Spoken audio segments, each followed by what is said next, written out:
What's going on, guys? Thanks for stopping by. Hope everyone's having a great day. This is Josh, as always, with JB Fitness. It's been a while since I've uploaded. I'm very sorry about that. Things have just been super hectic since the meet. I want to thank you guys all for the support and wish you guys a happy holidays, Merry Christmas, Happy New Year, whatever you guys celebrate.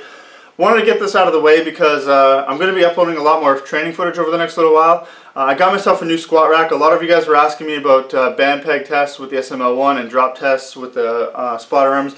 Unfortunately, I found a really good deal on this rack and it was too good to pass up, so I quickly sold my SML1 and bought this. This is the the Xtreme Monkey 365 power rack. This is a Canadian-made product. I found this online and on American sites for over $1,000. I got this for about $600 Canadian, brand new. Hi, Axel.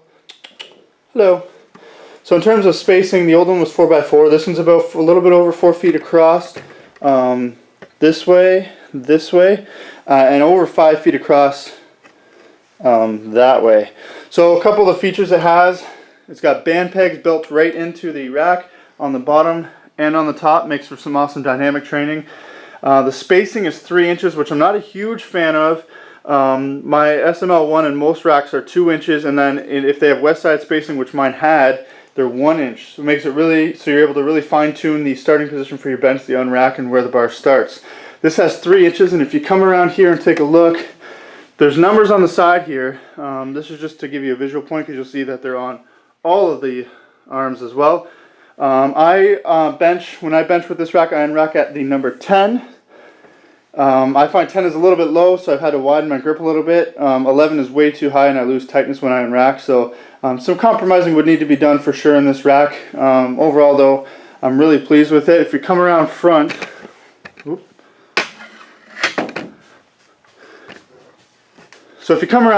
you'll see, you can get a visual just how big. That's a pretty big dog in there, able to comfortably lay. This does have pull-up bars built into it, but unfortunately, like, I'm kind of cramped for room and I can't really use them for anything. I've also been having some shoulder problems. You can see that here. So in terms of quality, it is very well built. It's not as well built, I would say, as the SML1. I think this is, I forget what the gauge steel this is. It's definitely not as thick as the SML1, definitely not as high quality, but it's more than I would need for sure. The SML1 is a really beautiful stand, don't get me wrong.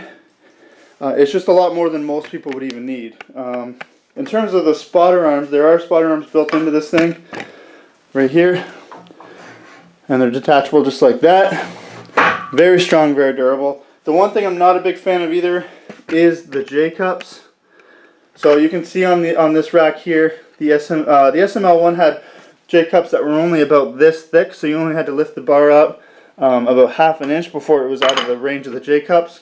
With this one, you can see if I back this up, there's a much larger distance to travel and unrack, and that's very easy to lose tightness. So I'm actually thinking of grabbing something, maybe getting like something to file this down a bit. It's going to be tough because this is steel, but to file this down just to increase the decrease the amount of movement needed to unrack the weight.